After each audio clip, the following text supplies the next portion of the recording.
In this lecture, we're implementing some score so that when I bump into an object, it tells me in the console how many things I've bumped into. Let's do it. An important concept in programming is to understand who is responsible for what. So when I say who, I mean which game object. So we know that currently the walls or the objects are responsible for within themselves saying something bumped into me or someone bumped into me and I should change color. So it makes sense to have that script, that logic living on that wall game object. We're talking about score in this lecture, and when it comes to where the score should live and who should be responsible for it, it should be the player, because the player is going to bump into that and be like, oh, I bumped into another thing, so that's my score. It's a negative score. As it goes up, you're kind of getting worse. Bump into another thing, bump into another thing. It doesn't make sense to have that on the wall, because that wall has it and that wall has it, and where is the scoreboard living? So the scoreboard should live on the player. This is something that you'll get more familiar with as you do more programming, but it's just about where should a particular piece of logic live, which game object should it live on, do we need to make a new game object for it, etc. So our scoring is going to live on the player. That leads me to a challenge, which is to prepare for score feedback. Create a new C# script called Scorer and attach that to your player, and then create within that script a new onCollisionEnter method. And when we hit something, we want to print to the console, you have bumped into a thing this many times, and leave a space after the colon. I'll explain that when we get in there, but just so we're ready for adding our score after that. So we bumped into a thing this many times, and then you and I together will actually put in the score based upon a variable. So there's your challenge. Give that a shot. See you back here when you're done. Into my scripts folder, right-click, create a mono-behavior script, and I will call this scorer.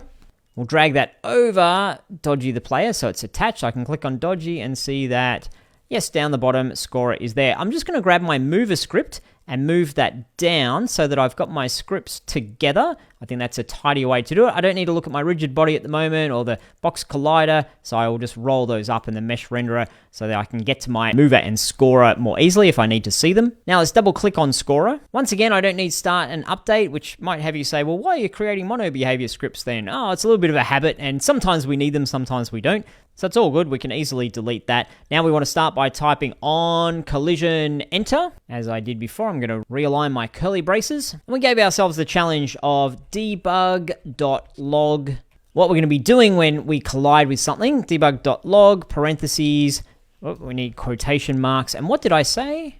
You've bumped into a thing this many times. Okay, so you've bumped into a thing this many times, and a space and a semicolon. Why do we need a space in there? Well, this is going to print this out exactly as whatever is in the quotations, and we want to have a little space so that when we're printing this to the console, we can have the actual score next to this statement, and this statement needs to have a little space down the end of it so it doesn't mush up close together. That'll make a little bit more sense in a moment, but just wanted to explain that briefly now. Click on save. We'll go just make sure that this works. So jump back, click on play. Access the console, and we can go bump. Okay, you've bumped into a thing this many times. Great. We've also got the something hit me. That's getting in the way a little bit. So I'm going to go back into my object hit script, and I'll just remove the debug.log something hit me. It's great to use debug if you want to check to see, did it work? Is it not working? What's going on? It's really useful to do that. But mission accomplished and purpose solved. Hit save. Now we've tidied that up a little bit. The next thing we need to do, hop back into Scorer. We need to have a variable to store our score so that each time we bump into something like this, bump, our variable goes up by 1, bump, it goes up by 1, so 2 and 3 and 4 and 5, etc. And we store that in a variable. Now this variable is something that we want to have accessible to anything in the class. So this is our class, and our class has our curly braces here between that and that. We want it to be available to the onCollisionEnter, and maybe there's some other place that we need to know about the score. So up above our onCollisionEnter, give ourselves a little bit of space, and we'll create a variable, a little micro challenge for you. How would you go about creating an integer called hits as our variable?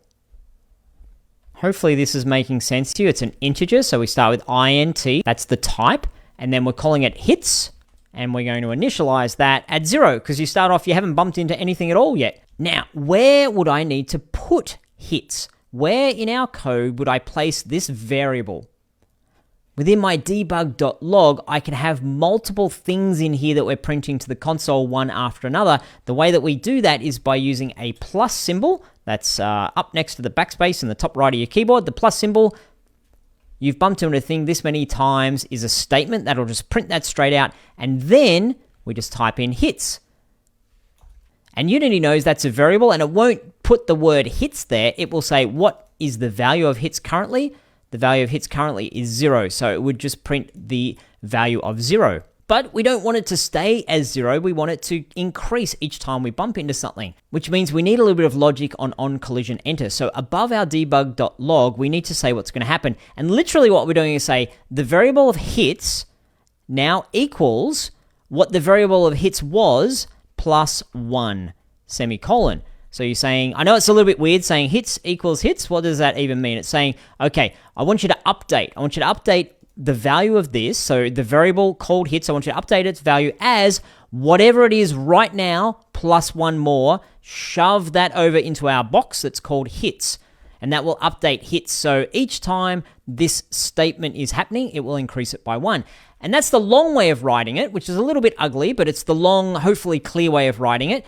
There's another shorthand way of writing this, which is where we say hits plus plus. That does exactly the same thing. It's just saying, take whatever you are now and add 1 to yourself.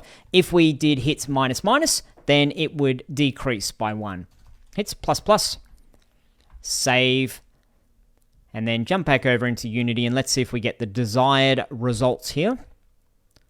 I'll clear my console, click on play. When I bump into an object, oh, you bumped into a thing this many times. 1, 2, 3, 4, 5, 6. So it's going up like that. And what we might want to do in the future is add a little bit of logic so that when I bump into something once, I can't bump into it again. It's like you got the penalty, you bumped into a particular thing. So it depends whether you want your game to be you've bumped things this many times and it keeps going up, or whether you want your game to be you've bumped into this many things. And if you can get through the whole level with only bumping into 2 things, that's good on you. You know, it doesn't matter if you happen to bump into it 20 times. Once you've bumped into it once, that's okay. It's been bumped into and it's changed the color. Okay, so that's all for this lecture. I'll see you in the next one.